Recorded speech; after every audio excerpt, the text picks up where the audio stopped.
Welcome, ladies and gentlemen. Thank you guys so much for watching. This is a mystery bag opening on a Friday, not typical of when we open up mystery bags, but my sister is getting married this weekend, so I only had time to open up and do a video with some rag bags. We will be back on Monday with a very special opening of some mystery boxes.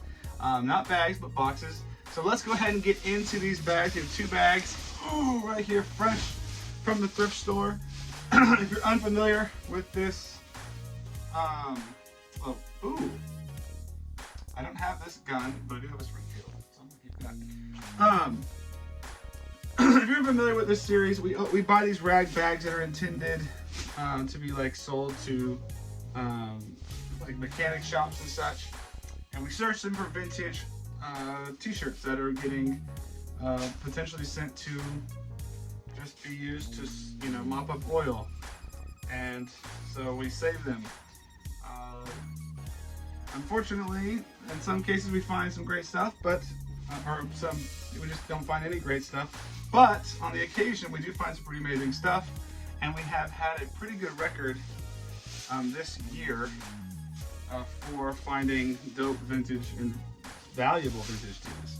So, but yeah, my little sister, the baby of the family, we call her. Her and I are the bookend because I'm the oldest, she's the youngest of 9 siblings. Yes, you heard that correctly, 9. I grew up in a family of 9 kids. Okay. Oh, we go. First hit of the day. We got a vintage Made in USA Nike tee. Sick. It's got the team sports on the back. Great hit right there. Alright, let's hope we can find some more of that stuff. But yeah, she is we call each other the bookends of the family. They are now, she'll be married this weekend. Very excited. A lot of family coming in from all over the country. So obviously very busy. I'm squeezing this rag bag video in because I didn't want to leave you guys high and dry. We have some vintage. This is a local deal, but here's what's cool about this one. You got the McDonald's, sponsored by McDonald's, so this is probably like mid-90s, sponsored by McDonald's. It's sleeveless. I don't necessarily know that it's worth anything, but cool kind of find. We got a Looney Tunes tee here. So the vintage pieces, you don't normally find vintage tees in this color green. This is 97, that's a Jerry Lee. All right, so this bag has been so far pretty good to us. What do we have here? Fruit of the Loom. It takes all types. It's a, a blood donation T-shirt. That's nice. Yeah, I don't know. I've pulled out a couple that are kind of interesting in the past, but I don't think I've ever sold like a blood drive tee of any sort. So it may not be worth keeping. Alright, what do we have here? This is weird. It's like homemade. Yeah, homemade. Somebody's making their own jersey of some sort. Falcons. Alright. Yep, some more. See, all the kids in this area, all the young men just like cut their sleeves really long on the side. It's not for me, sorry. It's never been my thing, you know. Yep, some more. More. Woo! Starting to feel the dust from this bag. Nope. Clearly some young 17, 18-year-old cutting his sleeves, cutting his shirt down the side, like we all want to see your side ribs. Nah, we good. More and more of the same. Pretty much the norm for this bag so far. Pretty common. Here's another one of those McDonald's tees. That's actually kind of cool. I wish they were not cut. Lifeguards. Yeah, so there's obviously some good looking lifeguard dude.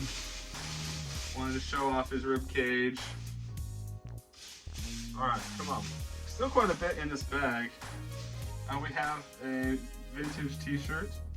Oh, this is kind of cool. Oh man, this is dope. There's got all these cool sponsors, but they're like cut off. So like they're not that cool anymore. Or that useful for people unless like sleeveless tees come back into style, and highly doubt it. But all right, still got quite a bit left. These bags are bigger than normal, so unfortunately they're literally like all cut. Here's another vintage. It's on a Delta Pro Way. Track and Field 1999. Yeah, that's a bummer. Yeah. They're all cut. But somebody, you know, got Pizza Inn, and that's also funny. It's all these different sponsors of the different camps, basketball camps. So there's somebody who, we got a AAA French Quarter Bourbon t-shirt. Not sure that's really worth keeping. Never even heard of that company. I've heard of the French Quarter, obviously. All right, so we gotta pick up the pace here because there's a lot of teas in here. A lot of teas. So somebody from the 90s who was into basketball, maybe he was a coach, maybe he was a player, donated their clothing. All right, let's see. Nope. Come on. We got some towels. More towels. We got a white tee. Here we go. We got nothing. What is this? We've got Unite. OTC. I got a towel and another random t-shirt. And another t-shirt. Oh. Another one of those t-shirts with the McDonald's on the back. Unfortunately, not much we can do with that tee because the sleeves are cut off. All right, bag number one down. Didn't do too bad. Got a couple pieces that were worthwhile. So let's dig into this next bag. See if we can't. Oh wait, what's this? California Blue. Be as cute as you can be. It's kind of an interesting shirt. I think it is vintage, maybe late 90s. Kind of has that vibe on the tag. All right.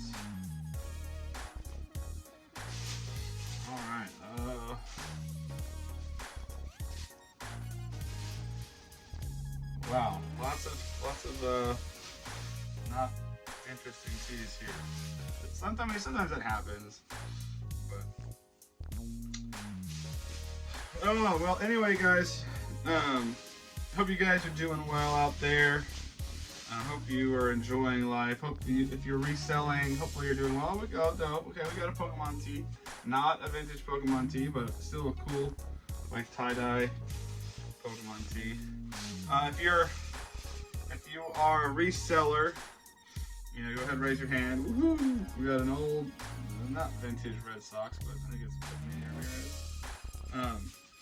And I'm sure you're all gearing up for the into the third and fourth quarters, which typically are the best quarters for reselling. At least they are for us, typically.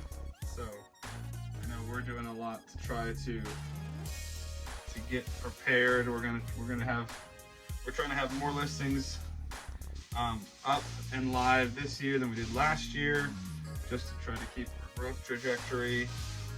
We do have someone that we hired to list for us, so I can focus primarily on YouTube and sourcing, shipping, and that sort of stuff. And they do listings for me, just get them up. I complete them by setting the price and such, but they do most of the research and make the titles and stuff like that. So that's been real helpful for us. Help us get up more and more listings. We had been doing much better on that before the pandemic and during the pandemic, early in the pandemic, and then fell off the horse a little bit as we tried to manage, growing the YouTube channel and expand the business. So we're happy to have her on. Thank you, Esther. She's doing a good job. We're looking to add several hundred listings a week. I know that's probably light work for some people, and I understand that. But we experimented by trying to reduce the number of listings we have, but the quality of listings, have better quality items, and that sort of worked, except that we just were not getting velocity, high enough velocity on those items. So, and I think some of that had to do with how the algorithm changed for search and such. Oh, we got a Alabama 50th anniversary tour tee, maybe worth keeping. But yeah, so we've gone back a little bit to where we used to be, where we buy a little bit more variety of quality, not just sticking to like the $40 or $50 plus point. We got a Vineyard Vines tee. If you follow the channel, you know Vineyard Vines tees are they're lifesavers as far as paying for these bags, because typically you can sell one of those tees for 15-20 bucks minimum, and make up your money. Oh, this is cool. It's not vintage, but cool. It's Spider-Man tee. But yeah, we're getting back to a little bit more diverse price range of items, and so far that's been good. Being able to sell a lot, having a much larger variety items on the store has helped, because eBay likes to see sales and likes to see active stores, and so the search algorithm has a preference for those types of stores, and the more you have on, the more possibility you have to sell things, so which then helps your other things to sell. All right, so that t-shirt bag was a dud. Unfortunately, we did get a couple things to pay for the bags, so at $6 a bag, I can probably sell those 2 or 3 t-shirts for 15 to 20 each, maybe a little bit more for the Nike, and make our money back, make a little bit of profit, and then just do this again when they have more bags. So anyways, guys, thank you so much for watching. Please remember to like, comment, subscribe. We'll see you guys in the next one. Peace.